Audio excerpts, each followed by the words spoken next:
জি, কক্সবাজারে যে দুর্গাপুজোর ছুটি এটি আজকে এবং গতকাল পর্যন্ত ছিল সরকারি ছুটি।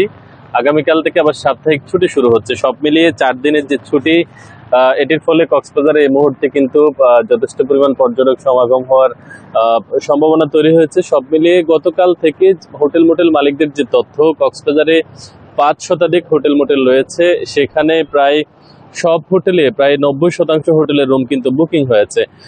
এখন পর্যন্ত পর্যটকরা আসা যাওয়ার খবর আমরা পাচ্ছি। তবে গতকাল থেকে একটি দুঃসংবাদ, 3 নম্বর সতর্কতা সংকেত দিয়েছে আবহাওয়া অধিদপ্তর, এবং এরই ফলে কিন্তু সমুদ্রের যে পরিমাণ সৈকতে যে পরিমাণ পর্যটক থাকার কথা, এখন সে পরিমাণ পর্যটক নেই।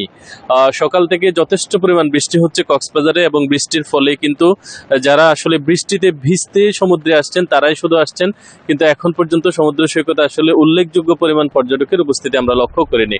আজকে প্রতিমা বিসর্জন হবে কক্সবাজার সমুদ্র সৈকতে। এটি সারা বাংলাদেশের সবচেয়ে বড় বিসর্জন কেন্দ্র এখানে হয়। এখানে প্রায় আজকে লক্ষাধিক মানুষ সমাগমের প্রত্যাশা করছেন এখানকার যারা আয়োজকরা রয়েছেন তারা, এবং সকাল থেকে কিন্তু মোটামুটি আইনশৃঙ্খলা বাহিনীর সদস্যরা কিন্তু মোটামুটি প্রস্তুতি নিচ্ছেন। তো সব মিলিয়ে বলা যায় যে এখন পর্যন্ত যে প্রতিমা কিংবা বিসর্জনের যে প্রস্তুতি, সব মিলিয়ে এখন পর্যন্ত কোনো ধরনের অপ্রীতিকর ঘটনা হয়নি। এখন পর্যন্ত সুষ্ঠুভাবে সব কার্যক্রম চলমান রয়েছে। এই ছিল কক্সবাজার থেকে সবশেষ খবরাখবর।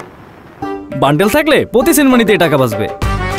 বিকাশ সেনমানি বান্ডেল কিনে জিতুন প্রতি লেনদেনে।